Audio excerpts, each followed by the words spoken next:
ګرانو کتونکو السلام علیکم. زه محمد سلمان همدرد د حق غږ پښتو چینل خبري لنډیز کې ستاسو کوربه اوس تاسو پام را اړوم د مهمو خبرونو لنډیز ته. چین د کندهار له میرویس روغتون سره د طبي توکو مرسته کړې ده. په دې مرسته کې د جراحي عملیاتو غوږ، پوزې او هډوکي ماشینونه، الټراساوند، ډیجیټل ایکسرې او نور ماشینونه شامل دي.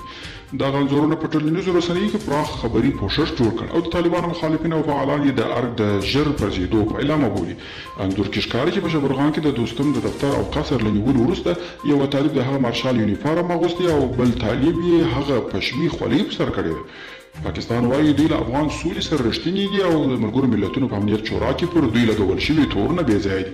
په ملګرو ملتونو کې د پاکستان سفیر وایي چې هند د افغانستان په اړه د امنیت شورا په جوړه شوې غونډه کې پاکستان ته د ګډون اجازه نه ده ورکړې او دوی په دې اړه شکایت لري.